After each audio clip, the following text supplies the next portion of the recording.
introducing our speaker for today, Mr. Daniel Shorty. Daniel is a passionate and experienced human resources professional with 8 years of experience, expertise spanning from small business startup to large manufacturing organizations. And throughout Daniel's career, he developed a broad skill set in leadership development, employee engagement, employee relations, and change management. And Daniel's experience also includes conflict resolution, conducting investigations, improving retention for your employees, benefit administration, and talent acquisition. If you need more detail as to what those exactly mean, you can definitely ask those questions today. Daniel is dedicated to fostering positive workplace environments and driving organizational success, and he's here to lead all of us here to make the better decisions in our business. Just a little bit of a recap. In part one of this two-part series, Daniel talked us through and guided us through the essentials of employment law. He broke down essential, crucial aspects of legal compliance and helped us understand the fundamental steps of hiring employees. We also touched on legalities, responsibilities, and strategies that business owners should be aware of when they're building their team, especially for those of us running businesses here on native land. So if you're interested in any of that information, that is recorded and will be on our YouTube channel. Today, for part two, Daniel will build on what we learned in part one by taking us through the entire employee life cycle. That includes attracting the right talent, onboarding them effectively, retaining your team members, and then finally, how to handle offboarding with professionalism and care. And so this is all essential knowledge for anyone looking to strengthen their business operation and to create a positive, productive environment for the employees. Even if you're just getting started out, you want to make sure you have that really strong foundation and understanding. And so to introduce our speaker for this evening, I'm honored and happy to have Mr. Daniel here with us again. If you have any questions, one more time, please drop that in the chat box. And otherwise, when we call upon you, you can feel free to raise your digital hand and we will call upon you. But let me turn the time over to Daniel. I know I took a little bit longer than I should have, but Daniel, thank you so much for being here today. Let me turn the time over to you and I will stop sharing screen. Thank you so much. And again, welcome. And my biggest thing is I always say thank you to all the business owners and supervisors and managers that do take time to invest in themselves. It's a big thing, and it definitely goes a long way in creating that company culture within your company or what you want to see out of your employees. So again, I thank you guys so much for taking that time and having me here. And I will get to that part. That's what I want. All right, testing it. All right. Raquel, can you see that right there? Right? Just fine. My presentation. Yep, that's perfect. All right. So again, like I said, we're going to go through the employee life cycle today. So my biggest thing is that can be very intimidating, and it's a new, sometimes challenging thing when you're starting a new company. Definitely been there in the beginning with some of the companies when we were trying to start up. The biggest thing is, okay, how do I get the people to come here? How do we get them? How do we interview them? What are good questions to get? Make sure that we're attracting and getting the top talent. But then also, as soon as you get the top talent, the big question after that is, how do I keep them? How do I make sure they stay here within our company? How do I make sure that they don't leave our company and go somewhere else? So you definitely want to be able to handle that. So when they're here, there's another life cycle that they're going to handle within the company and ways that you can get them to stay after you've onboarded them. But then we'll also, at the end, we'll kind of go over a little bit more about the offboarding. Like if it doesn't work out, people leave our companies for various reasons. And we'll kind of go a little bit more about how that life cycle at the end is, but also why it's so crucial as well. So there it goes. So a little bit about what we're going to be discussing today as far as our agenda. So we'll definitely start.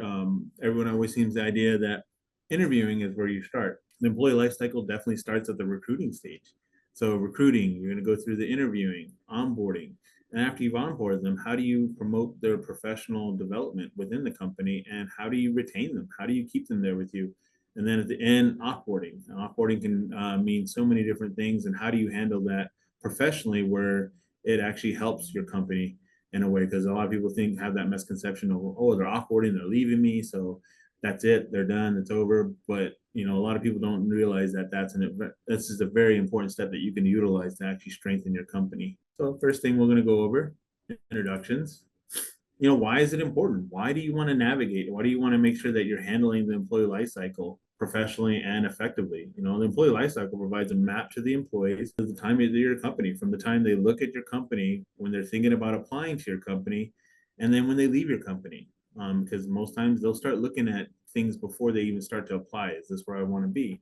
But by effectively managing this cycle, you can improve the employee's journey, which leads to increased employee satisfaction. The productivity goes up, retention is going to go higher, and also you're going to get top talent that's going to want to come to your company. Is the big thing that a lot of people are looking for.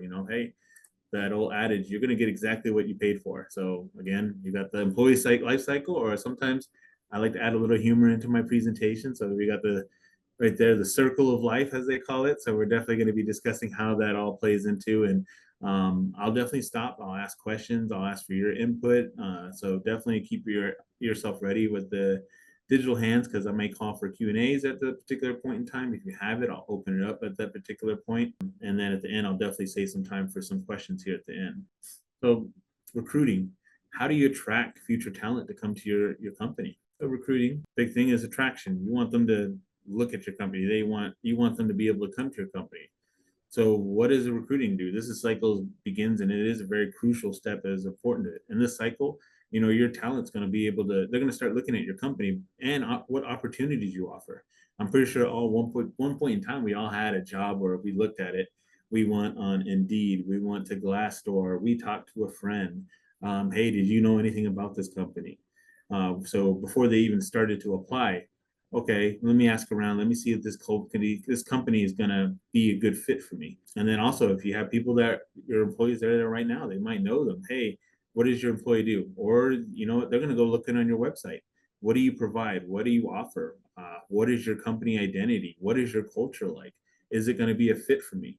They'll learn about from your company, from social media, former employees.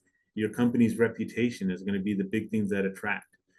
So a lot of people see the big names. They want to go for the big names. They think their employees are there. Or you might be in a small community. The well is small there. You got to make sure that you're handling this very effectively, because one bad apple, so to speak, can spoil the rest of the batch. And then next thing you know it, you're wondering why people are either you're not getting applications coming in, you're not getting people to show up for the interview, or they got people that just completely ghost you at one particular time, and you're figuring out what's going on, what happened.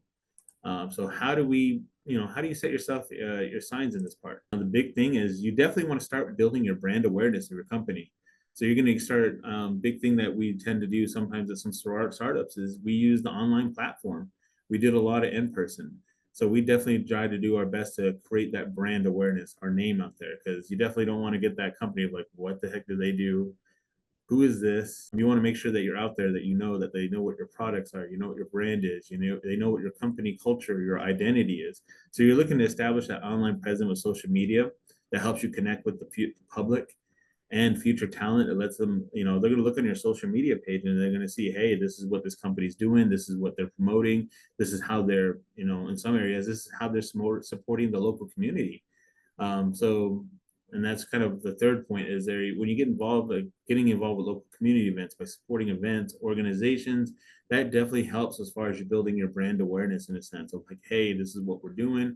This is how we support the community around, especially the big thing is working on the reservation. They want to see that, hey, we're doing our best to take care of not just our company, but we're trying to lift our community around us up as well.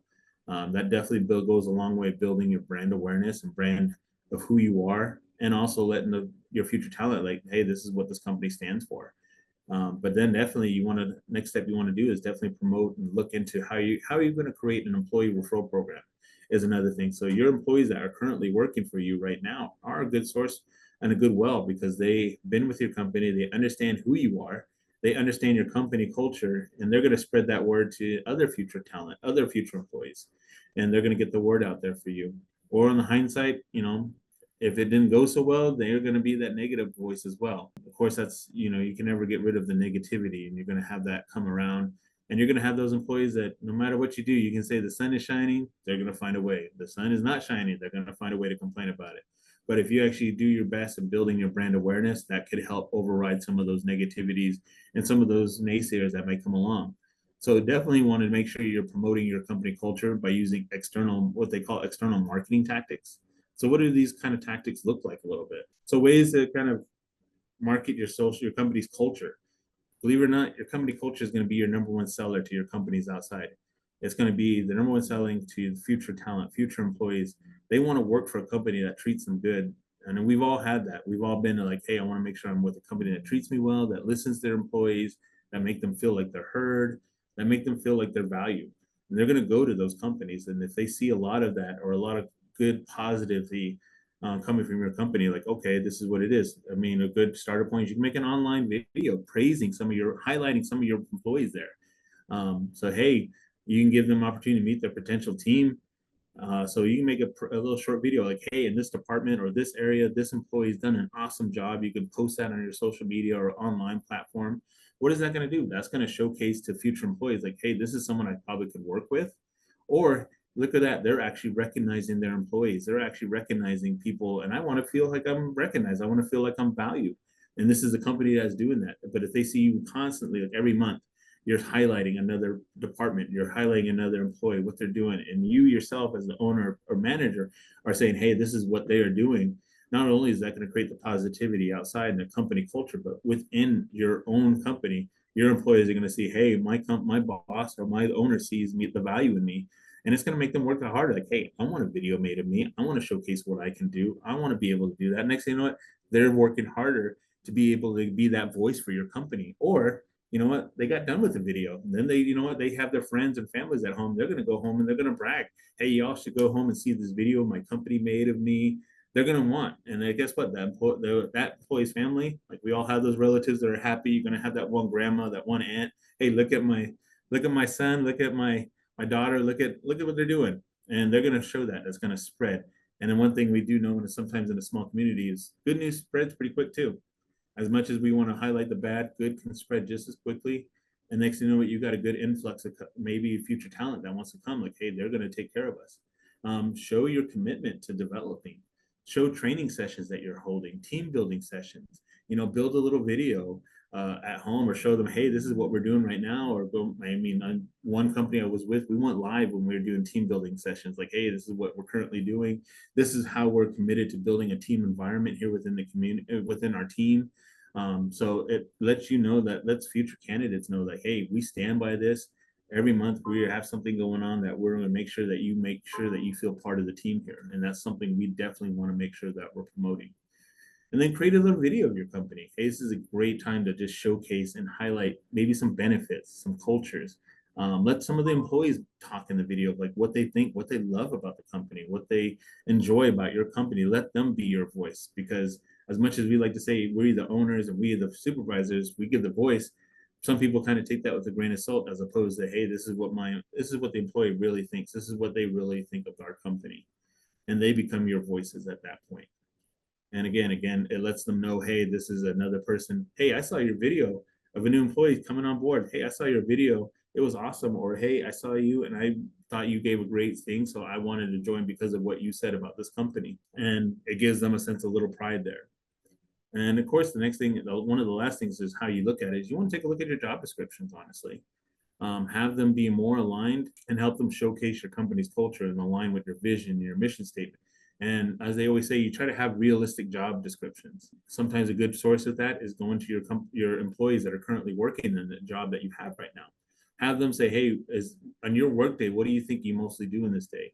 Because you definitely, if you have more realistic job descriptions on board and more on there, people are not going to be blindsided like, oh shoot, I didn't know I was supposed to be doing this, or I didn't expect to do this, or this is too much work, or this was not in my job description. Or you get the fight back, especially sometimes they'll be like, well, that's not my job. Why am I going to do this? But if you have it there realistically, like in a day-to-day, what some of these employees are saying, hey, no, it was a job description. You definitely sit down, and we'll kind of go a little bit more about this on the onboarding, how you can establish this a little bit quicker, because at some point we've all run across that with some certain employees of, it's not my job, it's not my job description, or they'll give you the why at that particular point. Why am I doing this? And as I said, company culture, first thing we see when we see that, just brand awareness. Everyone knows exactly what this means. They know what the company stands for. They know what they are without even having to say anything about it. So you definitely want to build yourself to the point where in your community or anything, they see your symbol and they know exactly what you stand for, who you are, and what you do by your brand awareness. And you'll see a particular theme. I like to mess with themes and like to have fun. I don't know if anyone will get it. If you get what I'm going with here, by all means, leave it in the chat. But a famous quote is, "You can design and create and build the most wonderful place in the world, but it takes people to make the dream a reality." So if you want to make your place, your workplace, a wonderful place to work, Walt Disney made that particular quote. So you put it out there, you made them aware of your company. Now you start getting candidates in. Now you start getting them, you start weeding through, you're looking through your job descriptions, you're looking through if they meet the job requirements, you're looking to see like, hey, do they have the skills I need? So now you start getting those employees in. All right, interviewing. How do I find the partner to create that wonderful place? How do I bring that person in? Or how do I determine out of all these stacks of resumes, how am I going to find the right employee out of all this? So the interview, or as they say, the meetup. We've all had that particular first date coming up. You're nervous, don't know what's going to happen. Who is this person I'm going to talk to? Are they the one, so to speak, is how you're going to go into this. So this is where you kind of get to know the candidate, and the interview teams get to know who each other are. You're feeling each other out. You're seeing if this is going to work. You're asking on your side, do they have the experience? Do they meet the job requirements? In a sense, they're asking on their side, hey, do they align with my goals? Are they a cultural fit? And then during this interview, while you're talking and interviewing, this is again another opportunity to promote your values, promote your culture, showcase your company in this sense in the interview. The big reason you want to showcase what you're doing on your benefit sides, on things that you're doing within your company, is that down the line you make the offer and you make a monetary offer to the employee. They understand like, hey, this is how much I'm gonna get paid. But I remember in the interview process, they told me these were the benefits. These were the things that the company is going to be devoted and working to. There's some money things that are intangible that they're going to weigh in when they're making that decision. Do I want to work for you? In a sense, we can always look at it. Are they going to be the one to put a ring on this finger, so to speak? So you definitely want them to say yes to you when you get to that point, and you don't want to go back and forth on the so much like counter offer on the money or on the salary. If you come out and you promote yourself well, you handle the interview process of what you're looking for, the job description's right there, what you're saying this is what you're going to offer. We're going to look at it every bit of the way. We hear, we value you.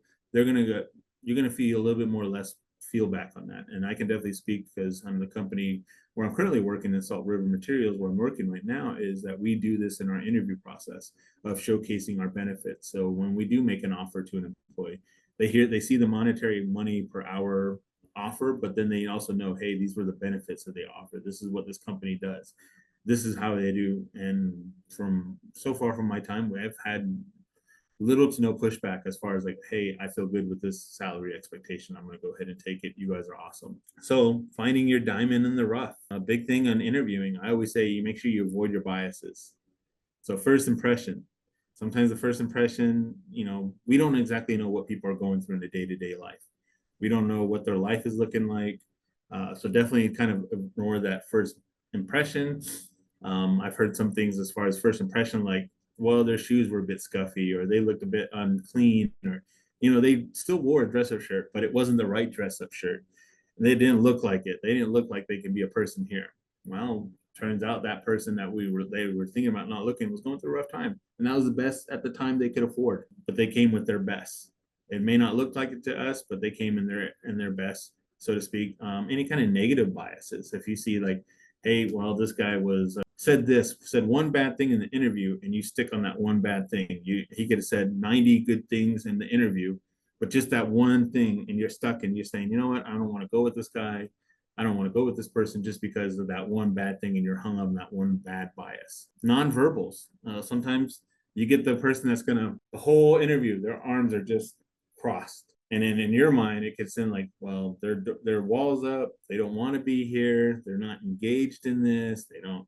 And you're reading off of those nonverbal biases. But, for all you know, in his family, standing straight up and arms crossed and him looking you directly in the eyes is a sign of respect, is how he shows his respect in a sense. So avoiding those nonverbal biases can be, looking beyond that. And then cultural biases is a big one. I've seen like they're not the right person, or you know what, I've heard it as some, and I'm trying to call some things out, but I've heard that person's from this particular side of town, or this person's come from this family, or this person, especially in smaller communities, we definitely have those biases that people want to stick to. You don't want to be, I'm sure we all have that one family member we don't want associated with us. We all have that one relative like, oh, no, I can't believe I'm related to this person, but I am. Yes. And that could just be a negative, bad bias. So definitely don't fit and don't avoid those biases when you're interviewing somebody. Take notes. So if you're sitting there taking notes is a wonderful thing. You wouldn't believe how many times I get it with supervisors. Hey, I need better notes than what you're giving me right now. I need you to understand, because at the same time, we kind of went over it a little bit more in the first video as far as employment laws, how this can come back to bite you. But if you take good notes, it definitely makes it a little bit easier to say, this is why we went with this employee. Out of all my interviewers, this was the common notes that we saw. So having them taking notes not only helps you as the owner, but it actually helps you, the future person. Like, hey, they're actually engaged. They're taking notes. They're listening to what I'm saying, as opposed to later on they're making the decision. Well, you know what? They had their own biases. They're like, you know what? They weren't taking notes. They didn't really look at me. They didn't show any respect. So why do I want to work for this company? And then you can lose out on top talent because their own biases. And it could be as simple as like, hey, I'm engaged. I'm taking notes here. Involve multiple interviewers if possible. You definitely want to try to have at least more than 2-3 interviewees to sit through it and make sure that you're given different ways to hearing it. I myself, I'm HR, I get that, but sometimes I'm a person too. I make mistakes, and I notice something that I get hung up on, or I see something like, hey, this is something, but they might have a different take on that. It definitely helps balance each other out. And the big thing is you definitely want to create your core questions. Every company has at least 10 to 15 questions that are core, like, hey, this is within these 10 to 15 questions, I'm going to find out if this person is the right fit for my company, is the right fit for my team I'm currently building. Because the worst thing you hate to do is you hate to build up all this effort into building a good team around you, and a good team, and then you throw one bad apple that totally tears apart your whole team. So you definitely want to make sure that you're trying to find that within these core questions. And it's a philosophy I love to live by when I'm interviewing, is you try to find the right attitude first, not the skills. Skills you can teach all day long to anybody, everybody. But I guess I always had that joke as especially being on the res, you don't want to be the IHS lady. What do you want? What are you doing here? You don't want to have that attitude at your work. You definitely don't want that person in your team, and you don't want them to set your foundation. But if you get the person that's like willing to smile, that's going to go give you the extra 110%, that's going to be like, hey, I'm invested in your company, I'm going to do this because I want to, then that's going to catch on to the other people. That's going to create the foundation at your work. And you definitely don't want to be to the point where you're waking up like, what happened to this team? Why is it so toxic? Why do I not want to be at work today? You got to realize like this was part of the foundation that set that, as opposed to, like, I guess this is the concrete that you're pouring for your home. You don't want to wake up one day later, see cracks running all over the place and wondering, why is my house falling apart? It's because you didn't set your foundation right. But if you set it right, a good foundation is going to keep your home there for a long time. And in the same way, you keep the right employees here, you get the right people, the right attitude, it's going to make sure the foundation of your company continues strong. And again, it's a good point to sell to sell your company here again. Don't be afraid in this particular point to brag.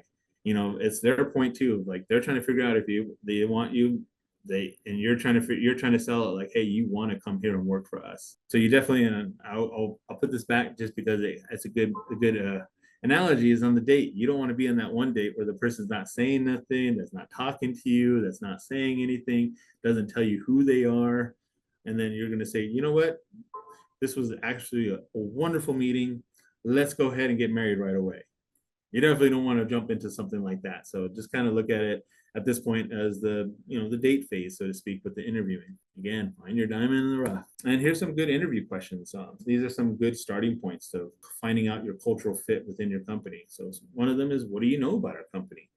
And this kind of tests if they actually do some research on your company, want to know who you guys are.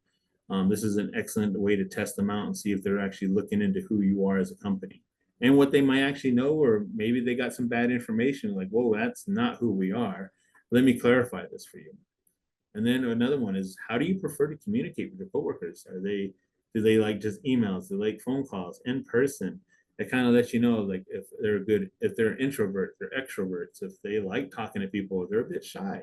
This gets you get a good idea of like, okay, this is what they like to do or how they communicate. And if you do decide to bring that employee on, you've already got a good idea of how the best communication methods is for them. What are two things they value in their next company? This kind of lets them know, hey, this is what I'm looking for. This is what I want in my next company. And if you're aligned and you start seeing the same things from multiple employees, like, hey, this is the things I want, it gives you a good chance. Okay, maybe we should start putting some of our recruiting efforts into these two areas, as we're seeing this is the most important thing people are looking for. How do they handle stress and tight deadlines? You definitely don't want that person that's going to panic and abandon ship on the first sign of trouble. So this always, again, gives you a good example of who they are. Gives you, could you give me an example? They can call up a time at work that they did do it. Because some people will say, you know, I'm not saying everyone's dishonest, but I think that we've all had that one question where like, well, yeah, that's me. I can answer yes to that. But if they give an example of it, it gives them like, okay, yes, but this is how I did it. This is what we did. And then this one you could or could not. I mean, it's a coin flip of telling them what they liked about the leader they work for. I mean, what do they really admire about that person? That can give you a good insight of maybe this is the best leadership. This is what works for them. And if you have a leader or a supervisor in mind that would match up perfectly with what they're looking for, that can help you transition and make them the transition a little bit quicker and better for your company. Then what type of learner? Are they hands-on? Are they visual learners? Are they a mixture of both? This gives you good opportunity when you're going through training and development. Hey, most of my guys here, most of my employees are hands-on learners. So how do I incorporate my training and development to address more of my hands-on learners? Or they're visual learners. Let's go ahead and put more of our money. And this gets you be able to handle your resources better, of how you're going to invest into your training and development, which we'll get into here in a little bit, of why that's so important and how you can reach a good mass amount of your company. And then, of course, they can tell you about challenges they faced and how did they handle them. So again, these are not like all idea questions. These are things that you can start putting into your, if you like, and just kind of build from there and try to fill within your own company. Like, hey, this is what we're looking for. And then you can definitely go into a few skill questions, but you definitely want to ask a lot of cultural questions of how they're going to fit within your company. And of course, my kids are all loving Forky. So, and sometimes it helps. I put little stuffed animals or little toys on the desk just to mess with them and make it memorable in any way that you can. Hey, showcase what my company is. So if you're having a trouble, there's a good mascot to just put on the desk when you're about to interview people. So, and Walt Disney, I can teach anything to anyone except to smile. And that kind of goes along that philosophy of finding the right attitude as opposed to someone that you can finding the right skills. Of course, skills are important, but they shouldn't be the all in end all for you. So you found your dream partner, you found that person you want to bring to your company. You want to be able to bring them on and welcome them part of your company. Hey, okay, how do we transition? How do we get them to know who we are? How do we get them to make sure that we're following through on what we stand by? So onboarding. First off, welcome. This is where you're going to get them settled in. You're going to make them feel welcome. It's a foundational step to keeping your employees. So making sure that you have a very broad onboarding system of, okay, day one, this is what we're going to do. Day two, this is what you're expecting. Day three, and day three could end in, hey, you got to make sure this is what our company, and sometimes we do company culture. This is what we expect out of all of our employees. This is how our company culture is within our company. This is what we expect. This is what we do. Some of the data says that 20% of new employee turnover happens within 40 days, 45 days. So within 45 days of joining your company, 1 out of 5 of your employees will leave if we don't handle this effectively. And retention rate, if you have a good onboarding, you're up almost 82% of keeping your employees. And just to keep an idea, when you're thinking about replacing an employee, and it's a scary number, I don't mean to scare you, but you definitely want to make sure that you're pretty much take your employee's salary in a year, what you thought you're going to be paying them, and probably double that. That's what it's going to cost you to replace that employee. And not to mention all the time you're putting into your trainers, your mentors, and the time you're taking within yourself to train these people. And then you lose out on all that. I guess in a sense, you lose out on that time, and your time is money, and your other employees' time. So if you're not handling your resources, and employee time is a resource, if you're not handling it properly and making the best use of it, that's where you'll find some leaks coming from, of wondering why your profits going or where your overtime's going. So you definitely want to make sure that you have a good foundational step in this area. And sometimes I say it in this one is, you definitely want to practice what you're preaching. So if you're expecting employees to do a certain behavior, they're going to look to you. And sometimes the best method I use is our kids. If you have kids, you have nephews, you have grandkids, best thing that's going to happen here is they're going to mimic what they see. And if they mimic and they see mom and dad doing a bad behavior, or you guys doing a bad, they see mom and dad doing a bad behavior, what are the kids going to do? Hey, that's a good behavior. I should mimic what they're doing. So what do you think your employees, when you bring them on board, if you're not practicing and you're not doing your company culture and you're setting a bad example, well, he's doing it, it's okay. And they're wondering, then next thing you turn around and you got chaos behind you. What happened? They just followed you in a sense. And we've all been in that particular situation where you turn your back to a bunch of kids, or you turn your back to somebody, you turn around, what happened? And what is this crazy mess I'm looking at right now? So you definitely want to make sure that you're practicing what you're preaching. If these are the guidelines, if these are the company values, these are the things you treasure. And the biggest thing I'll point out is, I'm on that theme with Disney, is they wanted to make sure it's a clean environment. They want to make sure it's a clean place. So the expectation for everyone there was, hey, you see trash, you pick it up. I can speak to this as myself, and it's kind of what founded my managerial skills. Is I saw the CEO of the company walking through, there's trash on the ground, he picked it up. Next thing you know, he's got a handful of trash that he sees and throws it in the trash bin. So my head as an employee is, hey, my CEO is doing it. This is the expectation. So I better do the same behavior, what I'm seeing here. So some of the best things you can start practicing, a good starting practice, is put a 30, 69-day follow-up. Seek feedback in this area. So 30 days, 60 days, 90 days, you can see, like, you can definitely put in your 30-day follow-up, like, hey, are you fitting in? Do you get the company culture? Do you have all the tools? Do you have all the trainings you need? These are good things to put in your 30, 60-day, 90-day follow-ups. It lets you see in your company, like, okay, this is where we did really strong in, but this was an area where we didn't do. Our training needs to be buffed up. Okay, they didn't like how the training was, or they didn't feel like they understood what we are as a company. Well, we need to make sure that we're handling this idea better and make sure that the next batch we bring in is understanding that. And then if anything else, I turn around and tell that same employee, hey, thank you so much. You guys did an amazing job. Your feedback helped me strengthen our onboarding, so we're keeping more of our employees. So again, thank you. And sometimes a simple thank you goes a long way for your employees if they hear it from you. So again, your company culture is going to be the first impression, is when onboarding. After that, and another idea is either set up some mentorship programs, put them with the seasoned employee, and let them walk them through, let them be your voice, but also make sure you're training up the right mentors in this particular area. And this is going to give good guidance to the employee as they're coming in.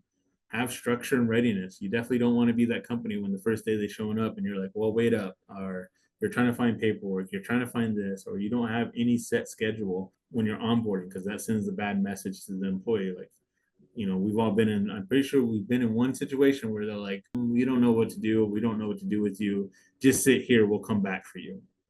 And then you end up being forgotten about. So definitely make sure you're setting up your structure. Make sure you have a good training and onboarding process. Like, hey, day one, this is what we're going to do. We're going to go over paperwork, because paperwork's the fun stuff. Day two, hey, we're going to go over training and your position and what you're going to do. We're going to introduce you to your team. Day three, you're going over culture, how you expect out of the company. And they're introduced to their other teammates or their mentor at this particular point.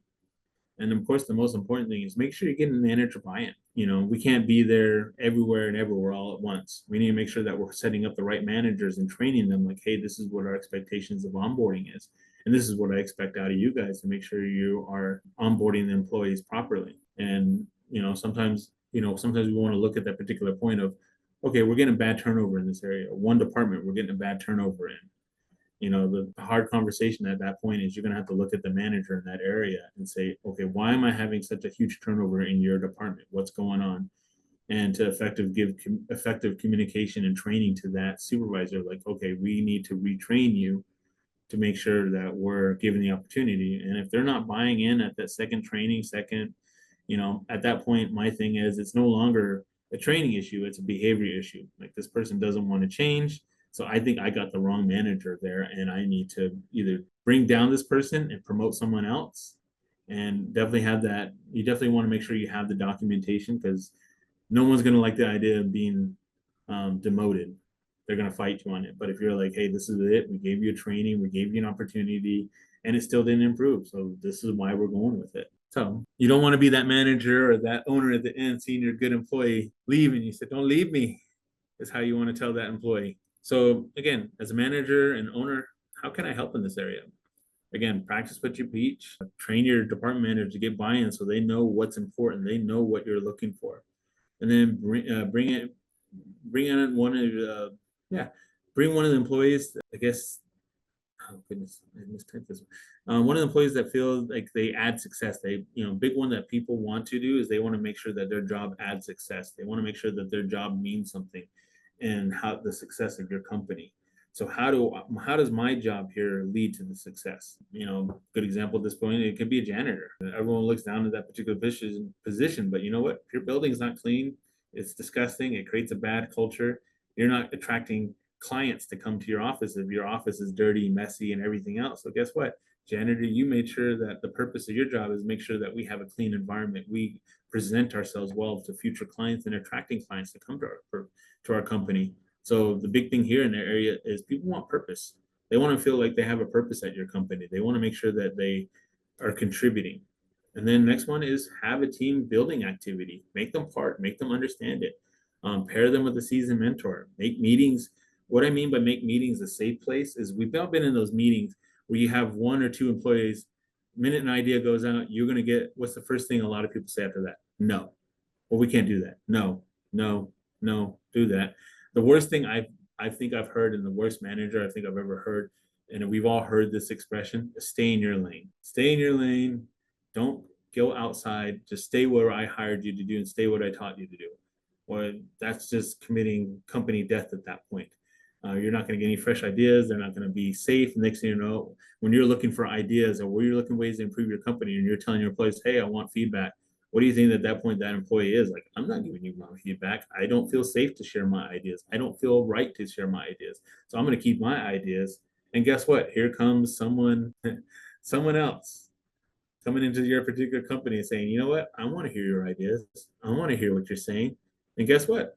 That employee is going to go, okay, you're feeling me hurt. So I'm going to go here. I'm going to take all my ideas. I'm going to take everything that could have made your company great. And I'm going to go to this other company and make them great.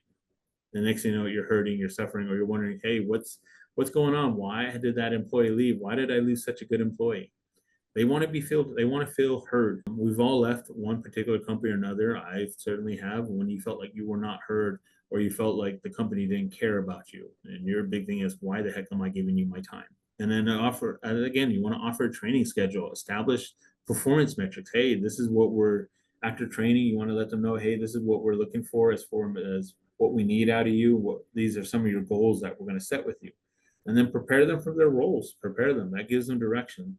So at this point, you've let them know that they're important. You let them know that there's a purpose. You let them know they felt hurt. You gave them direction. And if you set these areas up in your company when you're onboarding somebody, they feel like it. I mean, everyone thinks pay is the number one thing. Pay is great. Don't get me wrong. Everyone wants that top salary. But if on some surveys they've actually conducted, it's actually number 4 or 5 on the list of employees. If they feel like they're in a company that cares for them, that's committed to them, if they have a sense of purpose, those are actually what top the list compared to a salary. I mean, you can get paid the best salary in the world and be treated horribly. You're not going to stay there for very long. The money's great, but they're not treating you well. So my favorite thing is, please don't go away. So no one's ever stuck with me for so long before. You don't want to be that manager. And again, as the employee's leaving, you don't want to come back, or the owner, what happened here? And like another great quote is, why worry? If you've done the very best you can, worrying won't make it any better. And I'm pretty sure we've all, as owners or startups, you had those nights where you couldn't go to sleep. Like, how am I going to do this? How am I going to hit this goal? How am I going to make sure payroll's hit? How am I going to make all this? Or I need production goals in this area. I need to be able to do what I need to support my company. But if you set these steps up, you put the right people in place, you've hired the right people, and you put them in the right place, you give them direction, you give them what they need, guess what? They're going to take some of that off your plate, and they're going to be able to run with it and carry your company cultures and your ideas, which leads us into professional development. I'm going to kind of put a pause here real quick. I'm going to open it up just for the questions in some of the areas I covered. Does anyone have a particular question before I kind of go a little bit into this area? Let's see. I'll open the chat up. keep an eye open in it, see if anyone wants to chime in. If not, I'll give it another few seconds, and then I'm going to move on to the professional development side. All right. So professional development. So you want to provide growth and opportunity for your employees. So development, again, a huge thing that they need, that people need within the company. So let it grow. This is where your company can commit to developing the skills of your employees. So now you got the right attitude, you got the right person in there, and now you want to go ahead and make sure you're building up those skills to be able to make sure that not only is your foundation, now you're going to want to build up this house. And then create a succession plan within. So the big thing here is you got the employee here, you start training them with the skills you need to, but the idea is you want to provide that opportunity to them to have career growth, set a career map for them. Like, hey, if I do well, if I meet this goal, this is where I can go. Then the next thing is this is where I can go. And they understand like, hey, if I keep pushing myself in this area, I'm going to make myself in the top in one of the companies. But also the idea is as they keep training and cross training, you're going to create that platform where if someone goes or someone's not in your office, you don't want to be in the position of like, well, we can't do anything. Everything has to halt because I don't have this one person in my office. You want to make sure that you're creating a succession plan. There's someone below you that has been trained, that has understand the job. And it's not to, a lot of people take that as an intimidating factor of like, oh shoot, then the company's going to let me go and promote this person. If you've done everything well at this point, they understand at this point, this is the company culture. We like to train too deep. I guess by sometimes the best way I put it to some managers is you want to build up your bench. You want to make sure you have your starting five. By all means, you have your starting players, but you want to make sure that you can go to the bench when you need it. You want to make sure that you have someone that can take up that role and building that person up. And it's not to scare the starters. They're still going to be your star key players, but they also understand that, hey, there's someone behind them that can help. And if you're creating that company succession plan and that idea of like, hey, make sure you guys have someone behind you guys that, again, it's not to replace you, but it's the idea that they have a succession plan. We might move you somewhere else. We might have developed a brand new position where I might need to move this person here. And guess what? You've already set the plans and you've already planted the seed of, all right, I got someone right below him that can start. And then you're moving that person into that. It's an easy transition. You're not hurting yourself in this area. You're not, oh my goodness, we got to look for a new person. Now we're stuck in this area. Next thing you're moving to this other employee to another position. Now they got two responsibilities. Guess what's going to happen to that employee? They're going to get burned out. You're going to burn out that employee before you can find a new person to replace. And you definitely don't want to be in that situation of like, oh shoot, now you just lost your top tier employee. Now you're looking for two positions when you could have made it a lot easier to just move that person, it's easier to bring up your lower positions. And then guess what? You're starting that plan, that ladder all over again. You're building up again. It shows that company like, hey, it shows your culture like, hey, we're willing to develop and we're willing to promote within. There's a career plan here for you guys. There's not just, you're just gonna be stuck at one position. And of course, we always get those particular employees like, you know what, I'm good where I'm at. I don't need to move. I like where I'm at. I'm comfortable. Oh, excuse me, sorry. Give me 1 second. We probably need to pause real quick. Sure. How's everyone doing? Any questions? No, but I really like the way he started talking about him closing that bound or that connection between an employer and employee, getting to know them, and then getting to understand them a little bit about first impressions, not mainly being the sole, I guess, the sole choice to go by, but getting to know your employee a little bit better is a strong point that I took from what he was saying. Great. Yeah, Daniel, Chris here is one of our incubator members, and he has expressed to us that eventually he is considering building his team. He has this green printing business as well as other services that he provides. So he's realizing as he's developing his business that he is going to need to build his team with the goals that he has for his business. So just to plug in a little more information there. Oh no, where you're good. I weirdly enough, I think that's where I'm kind of going with this development actually. So he kind of beat me a little bit to the punch, but I'll actually take me to my next point. Where is it? How can we show this? How's the best way to develop and showcase that we are committed to developing? How are we going to set the stage for this? How are we going to build our foundation in this area? So you definitely want to create a training program for your positions. Create a career mapping. Like, hey, and the best way sometimes is show an organizational plan. Like, hey, this is where this position reports to, but this is, everyone likes to say this is where the reports to, but the idea sometimes we look at it is this is the succession plan. This is this is my building my bench. This is me building my bench, building my bridge between the supervisor and the employee. Like, hey, this is what I expect out of you two, and this is what you could expect as an owner out of these two individuals. I'm expecting you guys to talk, work each other out, and then share ideas, start training this person up to be able to move, if need be, moved up. Or if we open a new position, we have that opportunity of what we're doing. Because sometimes not getting manager buy-in is a big block. I mean, we always have those people that are, how's the best way to put it? They're knowledge hogs. They want to keep all the knowledge to themselves. They want to keep everything close to their chest. I don't want to pass anything on. I don't want to get this person any steps up. I want to keep to this so I make sure I'm a valuable. You guys should not lose me. You're going to have those, you might have those particular employees that come in, or they might develop. And the idea at that point is you as a supervisor, you as the owner have to break those particular chains, and have that conversation with that supervisor of like, no, this is not what we want as a culture. This is not what we're doing. I need you in this area. And this is where you can kind of do a corrective step with them of, this is what I expect out of you. This is our core ideas. This is what I expect out of my company, the core beliefs. This is what I want to carry us through. And I need you to retrain or redo your thinking, to support this. And if, you know, we all hate to lose a star or key employee, but again, you want to make sure at this point that you're setting yourself up with the right person with the right attitude. And you'll pour more money that will eventually become a hole, and you'll start throwing money into that hole, figuring out, okay, I'm trying to do everything I can to get this guy to go. I'm trying to get everything I get to this manager to get there. And this is handling your resources, and it might come to a point of like, you know, this isn't really working out for us. And sometimes you just have to go through a separation at that point. But again, you're giving that corrective steps, you're giving that corrective actions for that particular employee, that you're trying to do what you can to not only showcase what you want to do, but you're also setting the standards for the rest of everyone else. Because the thing is, you know, not that you're trying to create a negative thing, but you're setting the standard of like, if you guys aren't willing to buy into what we're doing here, if you're not behind our company cultures, if you're going to hold back the company in a way, then this is what the expectation, or this is what could occur out of it. Another one is create a reimbursement policy.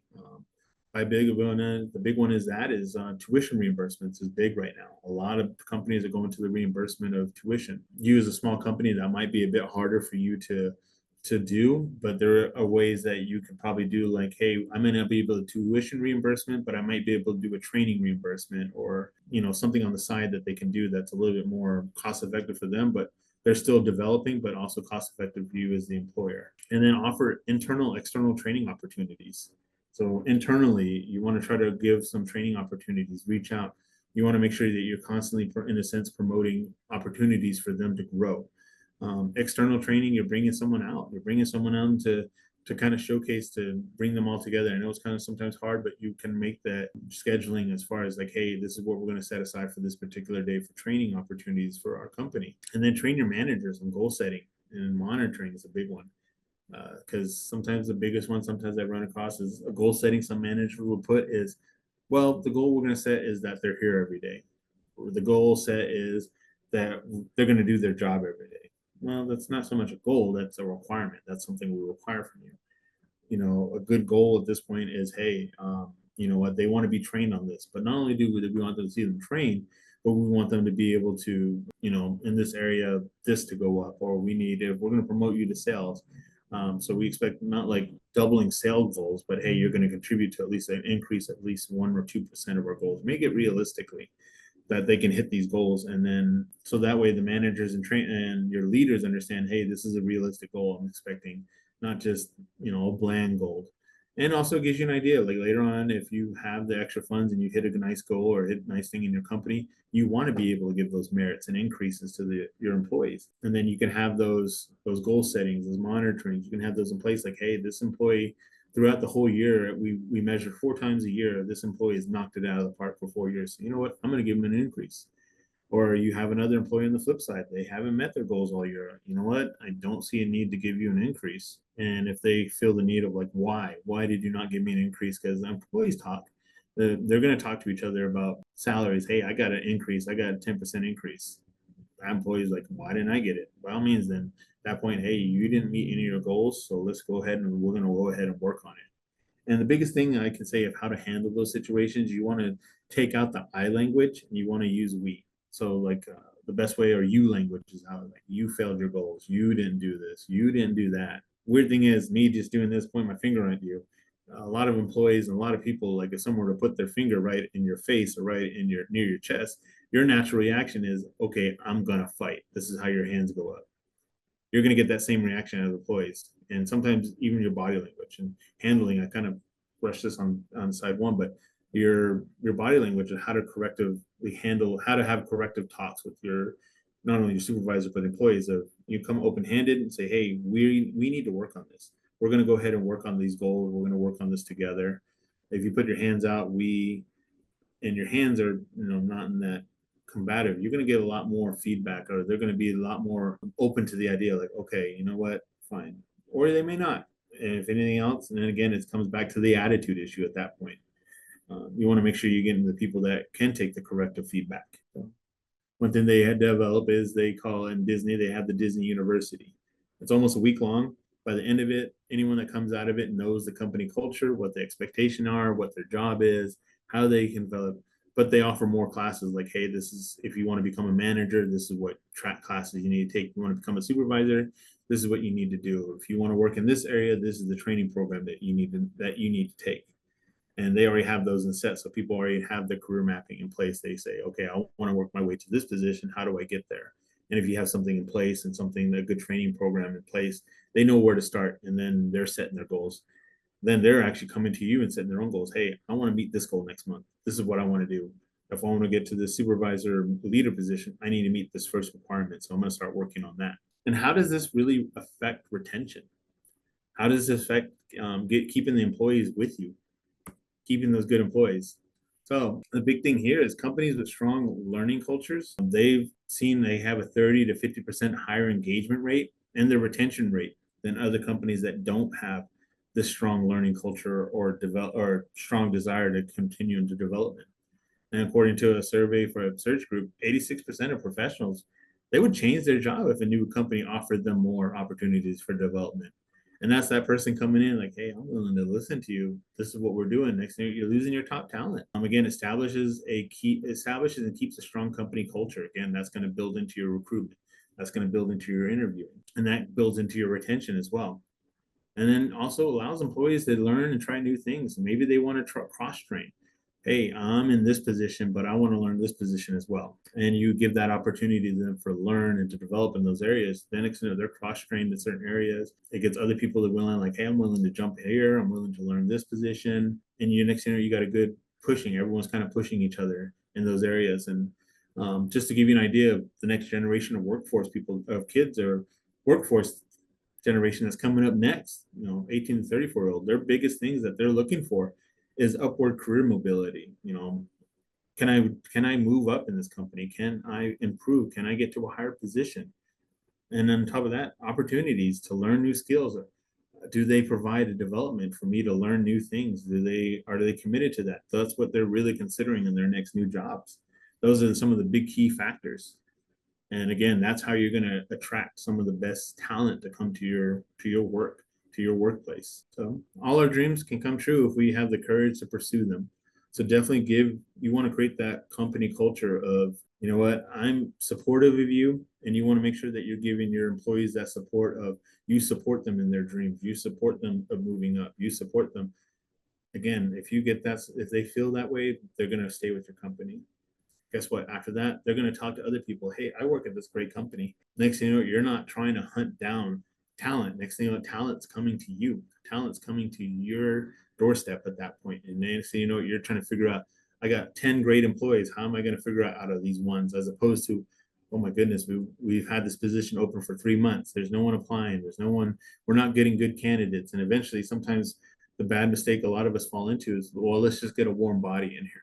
Let's just get someone in here right now to fill this position. And next thing you're hiring the wrong person with the wrong attitude. And then let's say you get everything. You've done everything you needed to. Offboarding. Sometimes the best thing you can say is good luck. thank you for all you've done for us. It's a hard step, especially if you got a good top talent leaving you. But sometimes the best thing we can say in these situations is, again, thank you and good luck to you. You know, they can move on for a number of reasons, either retirement, they find a new job, they find a new career. There's other matters that can go into why you're offboarding or leaving. And I'm not just addressing the negative stuff of the negative employees going in, but I'm talking about the ones that are hard, the ones that hurt when they leave. But this step, if you handle it professionally and you've done everything you've had to in your succession planning, you've got someone, they're willing to transfer their knowledge. They're willing to work with you of like, okay, I'll stick here. You do. If you don't build this effectively, some employees were like, you know what, I'm out. Next thing you know, you get a no call, no show at your desk, or you get a piece of paper saying, hey, today's my last day, I'm gone. But if you've actually handled the previous steps really well in your employee life cycle, guess what? They're going to want to stick around and say, you know what, I'm giving you guys 2 weeks notice, or I'm giving you 3 weeks notice, or I'm giving notice, but I'll stick around and help you guys train the next person behind me. And you're getting responses like that. So you're making sure transfer of knowledge is going well, that they're transferring what they know to the next person. It still shows that you still care and you show your company culture again. It's a great step to, like I said, it's a great step for using improvement, but it's not commonly, a lot of people don't look at this as a growth step. You're first, a lot of people's expression, a lot of companies' expression is, well, let's just get them out the door, move on to the next person. And you want to make sure at this point too, make sure you're handling, retirement, you're handling the checkout forms, you're handling legal forms, documents, addressing, and then you start finding a replacement if necessary. And how do we use this? How is this positive for my company? A big thing you can definitely do is you can conduct an exit interview. Now, warning, I put the big thing in warning there is that you got to put your thick skin on, because this may hurt. They may say some things of why they're leaving your company, and you have to be willing to be you definitely have to be willing to be, I guess, thick-skinned and not so emotionally vulnerable that you get upset at every little thing that they're telling you, because sometimes they may leave it because of you. I mean, sometimes, in my last thing is, some companies, they don't leave companies, they leave bad managers, they leave you. And you got to be willing at this point to take a thick skin and take a good look at yourself, like, what did I do wrong, or how did I do it? Or, you know what, they could tell you too of, like, I'm leaving for a company with better benefits. I'm leaving for a company that has career development. I'm leaving for a company that gave me better direction. I'm leaving for such and such reason. If something comes out of that, that's a positive thing you can use for the exit interview. Like, okay, we didn't do so well in development, so let's go back to our development and our employee cycle and start hitting that one hard. Okay, they didn't understand their job, they didn't understand their roles, they didn't understand their purpose here within the company. Guess what, I'm probably going back to my onboarding. How can I make sure that that's a more bigger success of how they can contribute, how their purpose here. Ask for honest feedback, and honestly, be sincere and sincerely open to it. And what I mean by that is, you want to make sure that you're listening, you're engaging, active listening. You're actually listening to the employee as they're leaving, and you're not just kind of like, well, whatever, I don't care, this is whatever. Because we've all been in the particular manager that didn't care for us, and we have no intention sometimes to even return. Or guess what? Someone comes to us and says, hey, I'm thinking about applying to this company. What do you think? You don't want to apply there. That's a horrible place. They did this. And guess what? The employee is no longer working for you, but they can either be a positive or a negative, or they can say, you know what, I left this company because of this, but you know what, honestly, they're a great company. They treated me well. It was just this one thing. Or, you know what, sometimes you get the expression of grass is not always greener on the other side. You know what, I think I made a mistake. I should probably go back and be willing, if they're willing to take me back. And they may come back and because of how well you handled the offboarding of, you were professional, you were sincere, you were nice about it. You still gave them, as they say, the good thank you and good luck to you. Just that alone can actually earn you an employee that's willing to come back to you. And then if you have your succession planning, again, you're doing really well, it builds into that. It builds into your culture. Guess what? Even after they leave, they might leave a review on your social media page of like, this is a great company, this is what they did. And that feeds again back into your recruitment, that feeds back into your interviews. Again, it just keeps going back into this revolving cycle here that can definitely keep building you and make sure you have a good talent pool continuously that you need. But also, again, that you want to make sure you're retaining some of the best talent that you want. So you're your most vulnerable only when people speak of your greatness. So the big thing here I always take it back is, you're doing great if people are talking wonderful things about you, if they're talking great about your company, you definitely want to have that good positive feedback from them of saying, you know, this was a great company, this is a great employer, this was a great owner, they did amazing. I myself can have that about my current CEO. He's amazing. He's done, again, person that practices what he preaches, and I feel content. I feel wonderful in being here where I'm at. So I hope you're committed to creating that same feeling within the employees that you're thinking about bringing on, the current employees that you do have. So kind of the summary here is, welcome to the team, welcome aboard. You know, by managing the employee life cycle, you can attract and keep the best talent. And again, you're constantly keeping that good talent pool open. And then of course it feeds into your company culture, or worst case, it feeds into the failing culture there. And you definitely, if you use all the tools effectively, you can figure out where at particular points that you're not so doing so well. Because at the end of the day, and I will say this, and to any employer or any supervisor, hey, we all make mistakes. We're all human. Sometimes it takes a deep breath, relax, and we'll be willing to roll up your sleeves after that and hit it hard and say, okay, this is what I'm committed to fixing right now. And then invest in your employees. Investing in your employees creates a stronger company. You may see it as like, you may be seeing it like, hey, it's a wasted resource, we're not going to commit to that. But if you're not willing to invest in your company, you're not willing to invest in it, you know, your employees are a resource. And if you're putting money and you're investing into it, you're going to see a higher growth, you're going to see more productivity, you're going to see higher retention rates. You're not losing money training new employees on a constant basis. And then of course the last thing I like to leave is your employees never truly leave. Even after they leave, they'll either say something positive or good about your company and what you stand for. So definitely treat in all aspects of it, try to be as professional and treat them as well as anything else. And you definitely don't want to be that one employer of creating a sour taste in someone's mouth. I'm actually near the end, so I want to thank you guys again so much. And I'm going to go ahead and kind of open it a little bit more to some questions. If anyone has a question or concern in this area, I'm definitely willing to open up the chat for a little bit here. And I think I'm actually ahead of time. All right, looking pretty good on time. We are, yeah. So we have plenty of time for questions. And then on the last meeting, I kind of mentioned in the last session, I'll kind of give a little teaser a little bit, is some people ask the idea, some owners and some people are asking questions like, where could I go if I have a question that's not here, or later on you think of it, like, oh shoot, I should have asked that question. A big thing that I love to support out there is SHRM, or the Society of Human Resource Management. They have a membership fee, but part of that membership fee is they have questions. So if you have a legal question or any kind of question that pertains, they give you a set number that you can ask per year. And they'll give you the resources and things that you need, but they also provide training in certain areas and things that you need as far as what you're looking for. And, you know, I know not everyone can afford the benefit of having a permanent human resource professional at it, but this kind of gives you an opportunity to help with your costs, but also gives you in that back corner of, hey, I need help in record retention, or you know what, I'm seeing a bad turnover, or it could be like, hey, I'm thinking about doing this. Is this legal?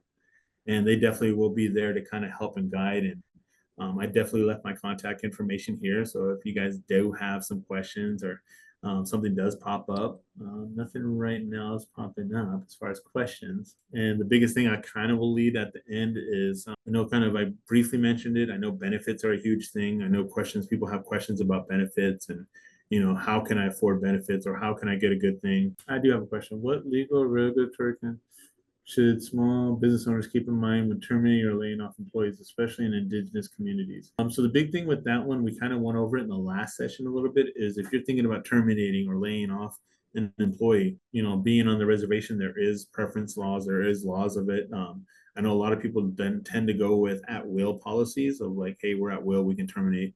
But the big thing on the reservation is just cause. You need to have just cause if you're going to terminate.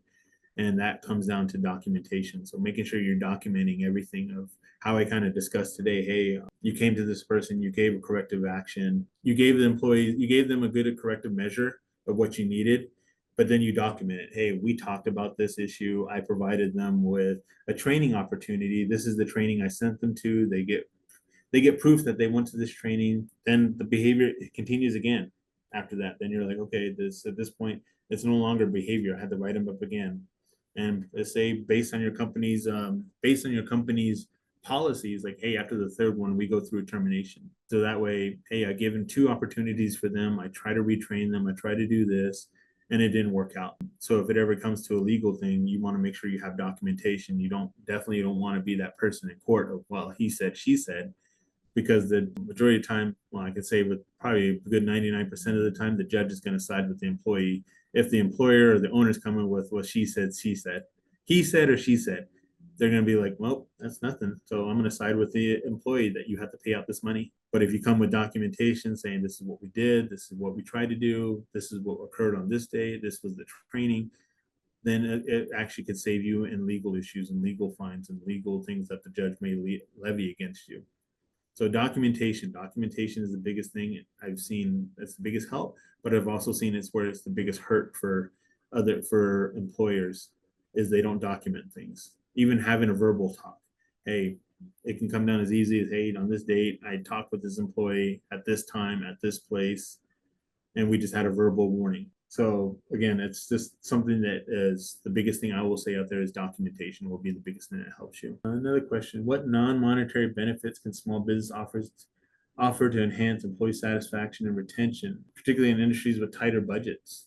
Honestly, building your culture. It's going to be you. You're the biggest non-monetary benefit. What you do as an employer, what you do as an owner, what you do as it, and who do you hire as your managers? What do they do? They're going to be the biggest. If you want to promote employee satisfaction and make sure you're retaining the talent, it's going to start with you, and it's going to start with your supervisors and managers. Who are you trusting to hold up the pillars of your company? If they're promoting what they're doing, if they're promoting the right behaviors that you want and the values you want, that's going to go volume sometimes. Because again, money is a big thing, but it's not the most important thing to why people leave or why they join companies. If they feel like heard, they feel appreciated, they feel recognized. And again, a simple thank you can go a long way of noticing what people are doing and not just coming out of your office or not just talking to employees when you need to write them up. You want to make sure that when you're coming out, and honestly, another big benefit is getting out and walking the floors, talking to your employees. Sometimes you're going to find your good ideas, and if they feel at that point they feel valued, they feel listened, that you're listening to their ideas, even though some of them might be a bit outrageous and out there, like you have no intentions of ever doing the ideas, but if they at least feel like, hey, you heard them, and then following back with them, like, hey, I really appreciate your idea. We did kind of look at it, financially as a small company, we can't do what you're thinking, but I just wanted to make sure that you felt heard, and thank you for your idea. And if, hey, we ever get to the idea, we definitely will use that idea or process it. And just doing that can mean volumes to an employee. So again, a big chunk of it, if you want to be the benefits, you want to make sure you're doing satisfaction and retention, but don't have the monetary money or you don't have the budget to it, little things that you do as the owner, as the supervisor are going to go a long way. Any other questions? Anyone have a question or concern or something they'd like to ask? Okay, well, I guess we go. If I don't have any other questions, that's gonna do it for me, actually. I added one more to the chat there. Do you have any recommendations or additional resources that new business owners or aspiring entrepreneurs especially can use to map out their hiring, retaining, and offboarding cycle or process? So anything, the additional resources. Honestly, when I first started out and we did a lot of our startup companies I was with, like I said, that SHRM was a big one that helped me out. I think it was like at the time it was like $4.95 for the year membership. Might be a bit more, but that definitely helped because they had templates, they had additional resources there to help you, like, hey, what's a good checklist for an onboarding? What do I need to do? They definitely provided some templates that kind of, okay, that doesn't work in our business, but we can tweak with it a little bit. It gave us a good idea because it can be a bit daunting and it definitely can be overwhelming when you're trying to figure out all this of how to do it, interview questions, setting up your interview teams, bringing them onboarding, and make sure that you're doing well in this area. Even offboarding cycles can be a bit intimidating. Like, oh shoot, I didn't process this paperwork, or I forgot to send this notice out. They definitely were a big help. And then, of course, networking is always a great thing, is a good resource. So those would probably be things that I would probably reach out to. And then, of course, attend trainings. If anything, like I said, invest in yourselves. If there's a business meeting or a training for business owners and you have the ability to attend it, by all means, attend it. And you can meet some more seasoned owners or some more seasoned people there that might be able to assist and help, like, hey, this is what we did, or you know what, I don't mind sharing my idea or sharing my template with you. I've definitely had that with other companies where they're willing to share their ideas of, hey, this is what we did as a small company, this might help you, so feel free to use this. All right, last call for questions. Anybody in the room? The source that you mentioned earlier to pay for a subscription, mainly be for on the legal side, especially something in my line of work, as far as sharing images and artwork. Would there be templates or examples of legal paperwork to retain those images from being shared, and from in case an employee moves on or something, the images that were created as a business? They definitely could. I would definitely look into a non-disclosure agreement, because if Yeah. those things that your company were created there within your company, those are your, how do they phrase it? Intellectual property. I've known some companies I've been on with that I've had to sign NDAs with, is what they're called. They might have a template that you could use, but definitely I would probably seek a little bit more like from legal, because you want it to be as detailed as possible, especially for your line of business, to make sure that but if you want to just a plain NDA, like meaning like anything created here, anything here is the sole property of the company. When you leave, you can't disclose that, or you can't keep, in a sense, or keep or take that property, because it's technically your property. So you can definitely ask for a non-disclosure agreement, a basic one, and then kind of go from there. I mean, I know some legal and some lawyers do vanilla, like very plain Jane NDAs that could help you in that area where it's not as crazy expensive. So that would probably be one area I might, again, I'm not an attorney in any sense of the word, but that's probably where my brain would go as far as protecting your company property, in a sense. And that resource I did mention, if they don't know, they definitely will point you to where they do, because not only is it a society of human resource people there that work at the company, but there are attorneys and things like that. I've used that for networking, that are on the staff as well. So if they need a legal issue, they can actually kind of transfer you over to the legal department. Well, great. Thank you. I surely appreciate that. And it was a very interesting and well informative sit back with you. I enjoyed my evening. Thank you. I have to say, I like your last name too. Wonderful. Thank you so much. Looks like our guests are starting to leave the room. So actually, I don't have any additional slides to share. We don't have our next workshop on our website just yet, but we do have lots of events going on in October here at Change Labs. Let me pull my calendar up. I mentioned our farmers market on the 5th. We have Western Navajo Fair in town, so we will be hosting an open house here at our building here, and then also an art market that weekend, the day of the parade. And then we do have a few other workshops lined up, which we will have them up as soon as we have all the details finalized. Thank you so much, Daniel, for your presentation. Everyone who's still here in the room, if you missed any part of our session, including actually not including my introduction, but if you missed any part of today's session or part 1 of Daniel's session, please keep a lookout on our socials and our Change Lab YouTube channel. We will have both recordings up very, very soon. And Daniel did put up his contact information. So if you do have questions that come up later on, Daniel's open to those. You can also send those over to myself or any of our team members here at Change Labs, and we can forward that information to Daniel as well, or forward your question to Daniel as well. But thank you so much for being here, Daniel. Thank you again. I enjoyed these last 2 sessions. I learned a lot, definitely, especially with my position being here at Change Labs and us wanting to grow and expand our team and all of our professional development of our team, because we do want our team members to be able to provide as much information and services to folks who come to visit us and have questions for us here at Change Labs as well. So this is very, very informative for myself, and I'm really excited to rewatch the YouTube video as soon as it goes live. But other than that, thank you so much for joining us, everybody. We will see you all next time, and I hope you guys have a great evening.